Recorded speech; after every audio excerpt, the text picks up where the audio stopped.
गुजर जाएगा।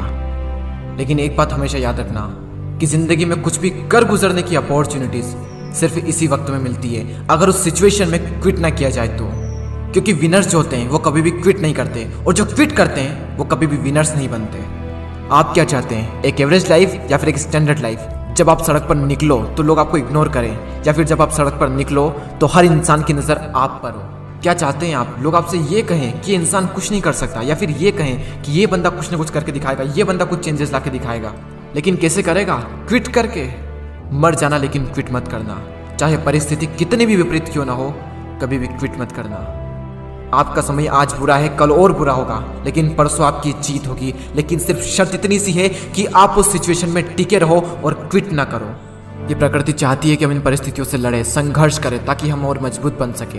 क्योंकि ये परिस्थितियाँ आती है हमें मजबूत बनाने के लिए, ना कि हमें कमज़ोर बनाने के लिए। ये प्रकृति चाहती है कि आप और कामयाब बने, इसलिए आपके साथ कुछ न कुछ बुरा होता रहता है। और ना सिर्फ आपके साथ, बल्कि इस दुनिया में मौजूद हर इंसान के साथ हर समय कुछ न कुछ बुरा होता रहता है।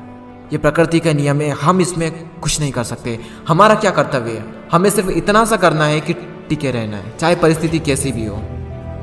मैं आपको एक छोटी सी कहानी बताता हूँ। एक बार एक बायोलॉजी के टीचर अपने स्टूडेंट्स को एक तितली के बारे में बता रहे थे, और उन्हें वे ये प्रैक्टिकली दिखा रहे थे कि खोल में से तितली कैसे निकलती है। और वो टीचर ये कहकर चले गए कि कोई भी स्टूडेंट्स उस तितली की मदद नहीं करेगा। वहाँ पर जितने भी स्टूडेंट थे वो ध्यान से उस खोल में से तितली को निकलते हुए देख रहे थे। तभी एक स्टूडेंट को उस पर दया आ गई और उसने उस तितली की मदद की उस खोल से बाहर निकलने में, और सफलतापूर्वक वो तितली उससे बाहर निकल गई। और उस स्टूडेंट की वजह से उस तितली को कोई संघर्ष नहीं करना पड़ा, कोई ज़्यादा मेहनत नहीं करनी पड़ी उस खोल से बाहर निकलने में। लेकिन वो तितली थोड़ी ही देर में मर गई। जब टीचर वापस लौटे तो उन्हें पूरी घटना मालूम हुई। तब उन्होंने अपने स्टूडेंट को बताया कि वो तितली जब संघर्ष करती है तो उससे उसके पंखों को मजबूती मिलती है। यही प्रकृति का नियम है। उस तितली की मदद करके उस स्टूडेंट ने उस तितली को संघर्ष करने का मौका नहीं दिया, और यही परिणाम हुआ कि वो तितली मर गई। संघर्ष ही जीवन है, संघर्ष ही आपको मजबूत बनाता है। इंग्लिश में कोट से नो पेन नो गेन। संघर्ष तो करना पड़ेगा चाहे कुछ भी हो जाए, और इसमें कोई बहाना नहीं, नो एक्सक्यूजेस। जो विनर्स होते हैं या तो किसी काम को करते ही नहीं, और अगर वो किसी काम को करते हैं तो उसमें कभी भी कोई भी बहाना नहीं बनाते।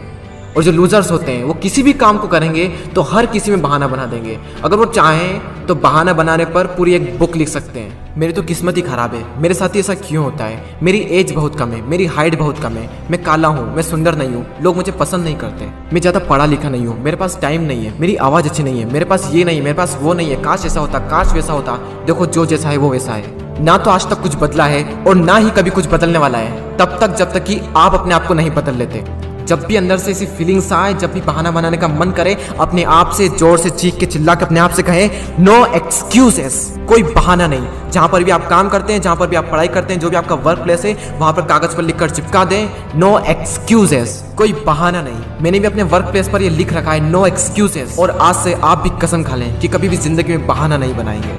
आज आप लोग भी कमेंट में लिख कर जाएं नो एक्सक्यूजेस, ताकि मुझे पता चले कि कितने लोगों ने इस वीडियो को पूरा देखा। मैं आपसे मिलूंगा अगले वीडियो में। जय हिंद, जय भारत।